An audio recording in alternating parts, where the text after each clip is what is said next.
Joining us in the Now is Asghar Bukhari, founding member of the Muslim Public Affairs Committee in the UK. He, of course, is following this story very closely in America. I have to say, the New York Times called the event an anti-Islam one, CNN a free speech event. They later took that out. How important are the labels we give to such events?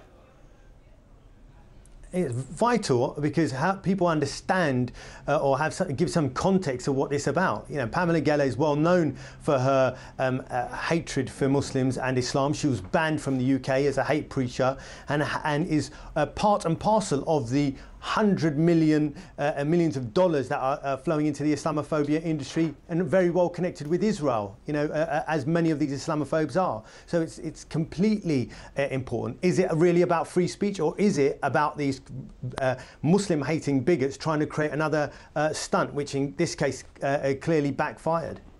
Now, Twitter accounts linked to Islamic State have claimed responsibility. Many accounts were taken down, according to authorities. Should authorities be looking into this as a terror attack?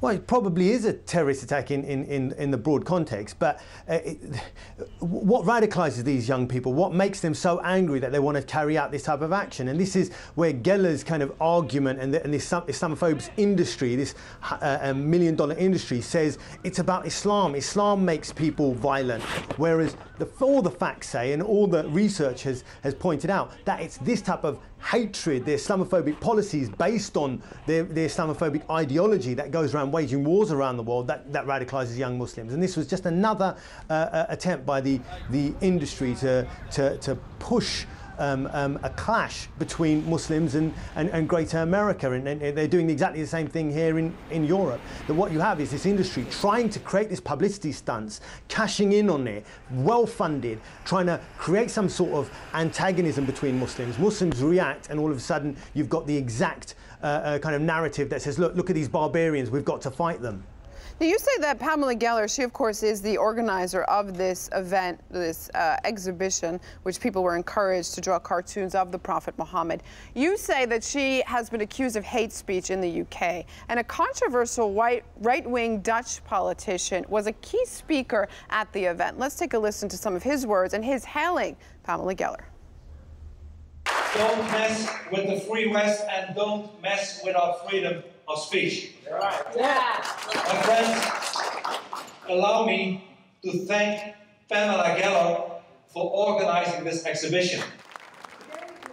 Geert Wilders speaking there, a controversial, I think to say the least, Dutch politician, we could say. After this event on Twitter, he thanked the SWAT team, which for saving lives at the exhibition. What does it mean that European officials are making their way into American narratives on Islam and religion? You seem to touch on this, but how much is there a divide, and is there differences in the European crisis and in the American event that we're seeing?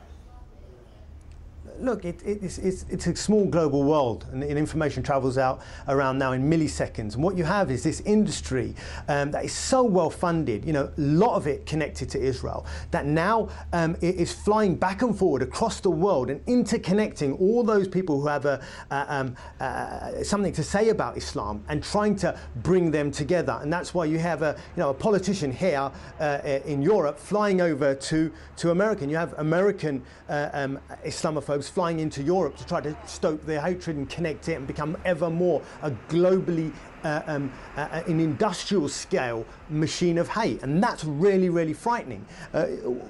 Why is it that no one's really looking at this machine, instead of arguing about free speech, which has nothing to do with free speech, and saying, when are we going to stop this? Two people are dead today because of the violence that it's provoking, right? How many more are going to have to die before we say enough of this hatred? You couldn't imagine a Ku Klux Klan flying around the world, stoking up hatred towards black people, or neo-Nazis doing it against Jews, and it becoming almost mainstream. Imagine how that would be perceived, and yet Muslims are supposed to sit around and just say, oh, it's okay, it's all part and parcel of democracy. No, it's not. I mean, that would be pushed as the argument that free speech sort of protects every religion, but does it, is the question. And again, where do you draw the line? Because it seems like nowadays anything can be perceived as offensive to one group or another. So where do you decide what should be banned, what should be allowed? once you start not allowing everything to be said? Look, I understand that argument. That makes sense. You know, if Muslims are just being completely stupid, right, and or just overly sensitive, okay, fine. Then we need to step back and see if we can, you know, if we're doing something wrong. But I don't see it that way at all. You go and call a black person the N-word, right, or make anti-Semitic caricatures, right? You'll be arrested in Europe. Yeah, perhaps not in America, but you'd be arrested right here. So they've got laws to protect themselves, yeah, to protect Jewish people, to protect black people, but they've got nothing to protect the Muslims. And it's not like it's just an insult. If it was, okay, we're just going to insult you, no harm, you know, we can all insult each other. That's one thing. But in fact, this Islamophobic demonology, this ideology, this industry that has hundreds of millions of pounds, well researched now, pumping into it, leads ultimately to people being stabbed in the streets of Europe and in America, wars being waged off the back because Muslims are no longer humans, because guess what, we can drone their families, they're all evil terrorists anyway, right? People being kidnapped, tortured, Guantanamo Bay. All of this comes from a narrative, a belief that Muslims are savages, and these people create this narrative. This industry props that narrative up. But doesn't going into an exhibition they're dying as a result of and this. Shooting people help to portray that image of savages? No, it doesn't help to portray it. But that's not the point. It's not the point of, did these gunmen do the right thing? No, they didn't do the right thing. But it doesn't mean that they weren't provoked, and it doesn't mean that Muslims should sit around and do nothing about it.